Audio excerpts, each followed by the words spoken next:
안녕하세요. 화상건진 홍해필 변호사입니다.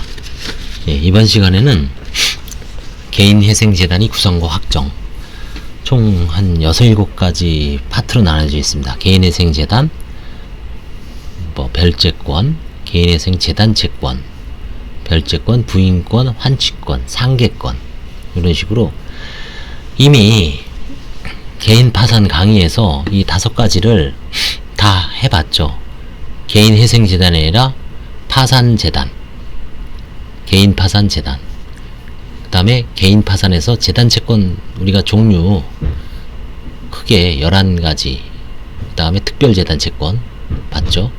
그 다음에 별채권, 상계권, 그다음에 환치권, 부인권 다 이미 공부를 했습니다. 대동소이하죠. 그래서 한번 차분하게 파산에서 했던 거를 좀 더듬어서 해보겠습니다. 개인회생 절차 개시 결정 당시 채무자가 가진 모든 재산, 채무자가 개인회생 절차 개시 결정 전에 생긴 원인으로 장래 행사할 청구권. 요까지는 파산이나 개인회생이나 똑같아요. 파산은 요까지만 딱 할 수 있죠. 그래서 고정주의입니다. 근데 개인회생재단은 팽창주의라고 그랬죠. 요것 때문에요. 개인회생 절차 진행 중에 채무자가 취득한 재산 및 소득은 요것 때문에 개인회생 절차 진행 중에 늘어나죠. 개인회생재단이. 그래서 팽창주의라는 겁니다. 파산은 요 앞에 두 개만 돼 있죠. 그러니까 고정 픽스 해놓고 시작을 하는 거고, 개인회생은 계속 변하죠. 다만 개인회생 절차 개시 결정 당시 채무자가 가진 모든 재산 중 압류할 수 없는 재산은 개인회생재단에 속하지 않고, 파산도 마찬가지입니다. 파산재단에 들어가지 않고요. 채무자의 신청에 법원이 면제재산으로 결정한, 그렇죠? 주거용 건물에 관한 임차보증금 반환 채권 중 일전액, 서울 3,700, 수도권 3,400, 6개월간의 생계비에 사용할 특정한 재산은 개인회생재단에 면제된다. 이건 1,110만원이죠. 파산 절차가 파산 당시 채무자가 보유한 재산을 환가하여 채권자들에게 변제하는 것과 달리 개인회생 절차는 채무자가 장래에 벌어들이는 수입을 주요 재원으로 삼아 채권자들에게 변제하는 것이기 때문에 개인회생재단에는 개시결정 당시 채무자가 가진 모든 재산은 물론 개인회생 절차 진행 중에 채무자가 취득한 재산 및 소득도 포함된다. 즉 파산재단은 법 382조에 의하여 채무자가 파산 선고 당시에 가진 모든 재산을 구성되고, 다만 383조 제1항에 의하여 압류할 수 없는 재산을 파산재단에서 제외하고 있음에 비하여 개인회생재단에서는 개인회생 절차 개시 후 개인회생 절차 진행 중에 생긴 원인으로 채무자가 취득한 재산 및 소득에 대하여는 압류할 수 없는 재산인 경우라도 법 383조의 적용을 배제하여 장래의 급여채권 등을 개인회생재단에 포함시키고 있습니다.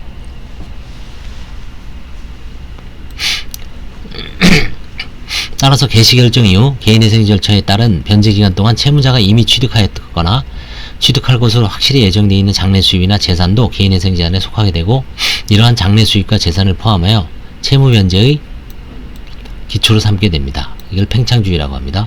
장래 수득과 재산을 변제계획이 작성되더라도 그 변제계획의 현재 가치가 채무자에 대한 파산적 청산 절차를 통하여 채권자에게 배분받게 될 청산 가치를 초과해야만 인가를 받을 수 있습니다. 이처럼 개인회생제도의 취지는 채권자는 개인회생 절차를 통하여 파산 절차에서의 배당을 넘는 채권의 만족을 도모하고, 채무자는 파산을 위한 여러 제약에서 벗어나 경제활동을 서로 윈윈 되는 거죠. 자, 그럼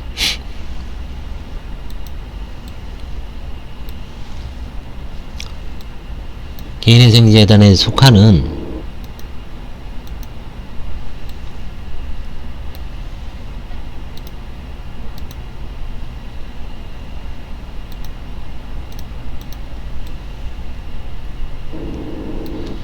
개인회생재단에 속하는 수익과 재산의 구체적 내역과 평가는 회생위원 등의 조사를 통하여 파악됩니다. 한편 개인회생재단에 속하지 않는 재산에는 법 383조 제1항의 재단 제외재산과 383조 제2항과 같이 채무자가 신청하여 법원의 결정에 따라 정해지는 면제재산이 있고, 이러한 재산은 변제계획에서 변제재원을 삼지 않아도 무방하기 때문에 그 범위를 명확히 확정해야 됩니다. 파산에서는 자유재산이 4가지가 있다 그랬죠. 뭡니까? 압류금지재산, 면제재산, 파산재단에서 포기한 재산, 파산 선고 이후의 신득재산. 근데 개인회생재단에서는 이제 면제재산도 있고 압류금지재산, 요까지는 똑같은데 나머지는 오히려 벌어들이는 신규 소득이나 신득 재산도 포함되는 게 결정적인 차이점이죠. 자유재산 측면에서도 차이가 있습니다. 범위가 파산이 훨씬 넓죠. 구파산법에는 개인회생재단과 달리 법 383조 제2항의 면제재산은 물론 383조 제1항의 재단제외재산 중 민사집행법 246조 제1항 소정의 압류금지 및 민사집행법 195조 제4호 내지 6호 소정의 압류금지 물건을 파산법상 파산재단에 속하는 재산을 보았기 때문에 구개인회생 채무자회생법상 청산가치를 산정함에 있어 이를 포함하는 것을 해석할 수밖에 없었습니다. 따라서 개인 채무자회생법상 면제재산이라고 하더라도 이를 포함한 청산가치의 변제 예정액이 미달한 경우에는 미달한 액수만큼 면제재산을 처분하여 변제에 제공하여야 하므로 개인 채무자회생법의 면제재산 규정은 아무런 실익이 없었다고 합니다. 그러나 구파산법 제6조 3항 단서 규정에 따라 파산재단에 속하였던 민사집행법 246조 제1항 소정의 압류금지 채권 및 민사집행법 195조 4호 내지 6호 소정의 압류금지 물건에 대해서는 383조 제1항에서 이 단서 조항을 삭제하여 파산재단에 제외하였고 이 항의 면제재산을 신정하여 이 규정들을 개인회생의 범위에 준용하도록 하였습니다. 그 결과 개인회생 절차에서도 법 614조에 의한 청산가치 산정함에 있어 법 383조 제1항의 재단제외재산은 당연히 제외되고 법 383조 제2항의 면제재산에 대해서는 채무자의 신청에 따른 면제재산 결정이 있는 경우 이른 제외되는 것으로 보아야 하므로 채무자로서는 면제재산 신청을 할 실익이 있게 되었습니다. 도산 절차가 개시되면 채무자가 도산 절차 개시 당시 가지고 있는 모든 재산을 채무자로부터 분리하여 여러 법률 문제를 취급하여야 하므로 법은 파산재단 및 개인회생재단 등의 개념을 두고 있는 겁니다. 그러나 개인회생 절차는 이러한 재단의 개념을 설정하면서도 재단이 법적으로 권리 의미 주체가 될 수 있는지에 관한 별다른 규정을 두지 않고 동시에 개인회생 채권 정문에 기재되지 않는 채권자는 개인회생 절차 개시 후에도 여전히 개인회생 재단에 속하는 재산에 대하여 보전, 강제집행 등을 속행하거나 개시할 수 있도록 규정하고 있어서 재단의 개념을 둘러싼 해석상 어려운 점이 있으며 다른 한편으로 재산에 대한 채무자의 관리 처분권에 원칙적으로 통제를 가하지 않고 있어서 재단 개념이 현재의 개인회생 절차상으로 파산 절차의 그것에 비해 큰 유용성을 가지고 있지는 않다고 합니다. 이게 관리 처분권 통제를 안 하죠. 파산에서는 철저하게 통제를 하죠. 그래서 관리 처분권이 관제인에게 전속하고 관제인에게 전속할 수 없는 재산, 자유재산이라는 개념이 있죠. 딱 구분이 되는데 개인회생에서는 채무자가 자기가 다 처분할 수 있습니다. 그러니까 이게 좀 분명치 않은 점이 있죠.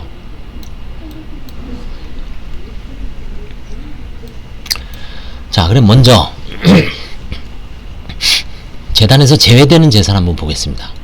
개인회생 절차 개시 결정 당시 채무자가 가진 모든 재산과 채무자가 개인회생 절차 개시 결정 전에 생긴 원인으로 장래 행사할 청구권 중 압류할 수 없는 재산은 개인회생 재단에 속할 수 없다라고 했죠. 압류할 수 없는 것. 압류금지 채권과 압류금지 물건이 있습니다. 채권과 물건이죠. 볼까요? 압류가 금지되는 채권.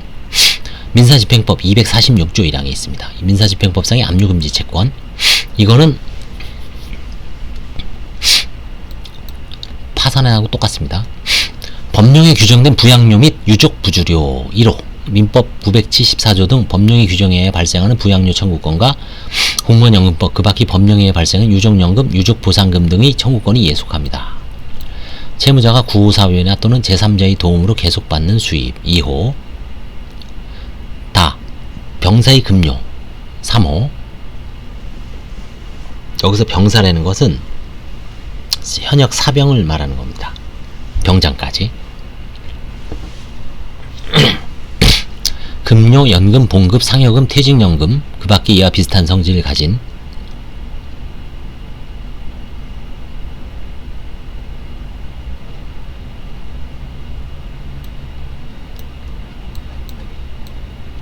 급여채권이 2분의 1에 해당하는 금액.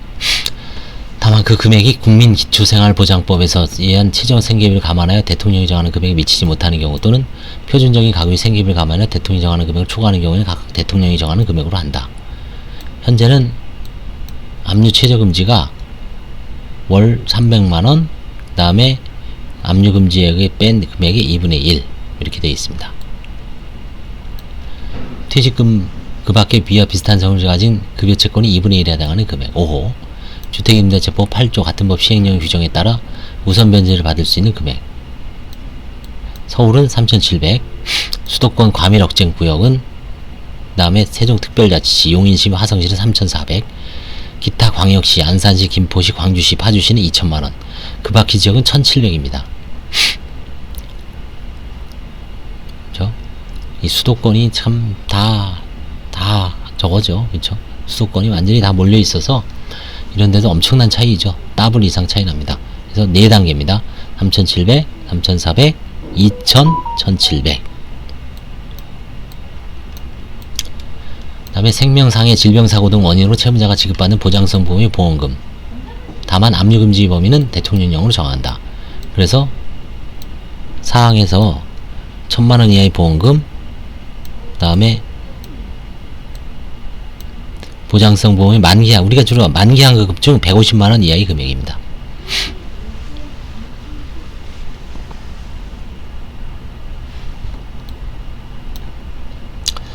채무자 1월간 채무 생계 유지에 필요한 예금, 다만 그 금액은 이제 대통령령으로 정합니다. 185만원이죠. 각주 5번.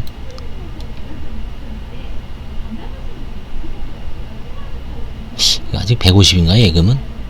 185만원 알고 있는데 한번 나중에 한번 봅시다. 특별법상의 압류금지 채권은 공무원연금법, 군인연금법, 사립학교 교직원연금법, 근로자 퇴직급여보장법 제7조 등의 개별 법률에서 급여 퇴직연금 등을 받을 권리에 대해서 양도 또는 압류할 수 없는 권리라고 규정하고 있으므로 이 부분 역시 개인회생재단에서 제외됩니다. 재단 제외의 해석상 주의할 점, 이게 이제 중요하죠. 우리가 공부하는 이유입니다. 첫째, 위에서 민사집행법이나 특별법에서 압류금지 채권으로 규정하고 있는 금료, 연금, 상여금 등은 전부 또는 일부가 개인회생재단에서 제외된 점을 설명하고 있는데, 한편은 이와 같이 급여 등을 받는 권리는 기본적으로 법 제580제1항 2호에 의해서 개인회생 절차 진에 채무자가 취득한 재산에 또 포함되겠죠. 성질을 갖게 되어 채무자가 추후 변제 계획에 따라 개인회생 채권이 변제에 투입해야 하는 개인회생재단이 범위에 포함되므로 양제의 관계를 명확히 할 필요가 있다. 이에 관해 법 제580조 3항은 법 383조의 재단 제외 재산 규정을 준용하면서 그 준용 대상에 580조 제1항 제1호의 재산만 포함시키고, 같은 항 제2호의 개인회생 절차 진행 중에 채무자가 취득한 재산 및 소득은 제외하였습니다. 따라서 2호에 해당하는 재산 및 소득은 비록 압류금지 재산에 해당한다고 하더라도 파산 절차와는 달리 재단 제외 재산은 포함되지 않아 결국 개인회생 재단에 속하는 것으로서 인가되는 변제 계획에 따라 채무자가 개인회생 채권이 변제에 투입해야 하는 재산임을 유의해야 합니다. 파산에서는 한번 압류금지면 끝나는데 개인회생에서는 계속 벌어들인 재산을 볼 수 있기 때문에 재단 제외 재산에서 포함되지 않아 결국 개인회생재단에 속할 수 있다라고 설명을 하는 거죠. 나아가 퇴직금의 경우 민사집행법 246조 제1항 5호의 퇴직금 그 밖에 이와 비슷한 성질을 가진 급여채권이 2분의 1에 해당하는 금액도 포함되고, 개인회생 절차에서도 청산가치 산정 시 파산을 전제로 해 산정하므로 개시결정 당시까지 발생한 퇴직금이 모두 청산가치에 포함되는 것으로 해석되었다. 그러나 구파산법 규정과 달리 법 383조는 민사집행법 제246조 제1항 제5호의 압류금지 채권이 퇴직금 그 밖에 이와 비슷한 성질을 가진 급여채권 2분의 1에 해당하는 금액을 파산제도로 제외하였죠. 따라서 이를 준용하는 개인회생 절차에서 청산가치를 산정함에 있어 법 383조의 취지에 따라 개인회생 절차 개시결정 당시 발생한 퇴직금 중 2분의 1만이 청산가치에 포함되는 것이 타당합니다. 그러나 위에서 언급한 같이 압류금지 재산이라도 개인회생 재단에 속하는 범위의 퇴직금 지급 청구권이 존재하므로 이 부분은 청산가치와 별개로 변제 계획 안의 변제 재원으로 투입해야 할 것이다. 그죠? 2분의 1만 이제 청산가치에 반영하되 압류금지 재산이라도 나중에 본인이 변제 재원으로는 투입해야 된다는 얘기입니다. 개인회생 재단이 좀 어렵네요. 파산재단과 달리. 이게 뭐 해석상 문제도 되고. 둘째, 개정민사집행법 246조 제1항 6호의 주택임대차법 8조 같은 법 시행령의 규정에 따라 우선 변제를 받을 수 있는 금액의 의무와 관련하여 주임법 시행령에서 정한 소액임차인 우선 변제권 요건을 갖춘 경우에 한하여 압류금지 대상 채권으로 인정하는 것으로 해석할 수 있는지에 관한 해석상 다툼이 있을 수 있으나, 개정민사집행법에 따른 민사집행부 실무가 소액임차인 요건 필요서를 따르고 있고, 주택임대처법의 요건과 다르게 해석해야 할 입법이나 취지가 있다고 특별히 보이지 않는 이상 소액임차인 요건 필요설에 따라 주택임차보호법 시행령 수정이 소액임차인 요건을 충족하게 되는 경우 법 383조 제1항에 의하여 재단 제외재산으로 봄이 타당하다. 당연히 이건 제외해야 되겠죠. 주임법. 압류가 금지되는 물건은 뭐가 있을까요? 민사집행 195조 압류가 금지되는 물건이 있습니다. 뭐 족보도 있어요. 그쵸? 읽어보시면 채무자 및 그와 사는 친족의 생활에 필요한 의복, 침구, 가구, 부엌기구, 그 밖에 생활 필수품 1호 채무자 등의 생활에 필요한 2월간의 식료품, 연료 및 조명재료 채무자 등의 생활에 필요한 1월간의 생계비로서 대통령이 정하는 금액의 액수, 금전 이게 185만원입니다. 등은 압류가 금지되는 물건으로 개인회생재산에 제외됩니다. 다른 법령에 의해 압류가 금지되는 물건 국민기초생활보장법에 따라 수급권자에게 지급된 수급품, 아동복지법에 따라 지급된 금품, 한부모 가족지원법에 따라 지급된 복지급여, 장애인복지법에 따라 장애인에게 지급되는 금품 등은 특별법에 의하여 압류가 금지된 물건으로서 개인회생재단에서 제외됩니다. 재단 목록의 제출 개인회생재단에 속하지 않는 재산인 압류금지 재산이 있는 경우에는 개인회생 절차 신청과 동시에 또는 지체 없이 그 재산 목록을 작성하여 제출해야 합니다. 자, 오늘은 개인회생재단에서 제외되는 압류금지 채권과 압류금지 물건 일반법과 특별법 다 살펴봤습니다. 어렵네요. 그쵸? 그러니까 압류금지 그러니까 청산가치 산정하는 데 하고 변제재원에 투입되는 거하고 다르다. 그쵸? 그거를 유심히 봐야 될 것 같습니다. 그래서 결국은 압류금지 및 압류금지 자유재산의 범위를 정하는 게 결국 자유재산이죠. 자유재산의 범위가 개인파산과 개인회생이 다르다. 그런 점을 염두에 두시기 바랍니다. 면제재산에 대해서는 다음 시간에 한번 보기도 하겠습니다. 감사합니다.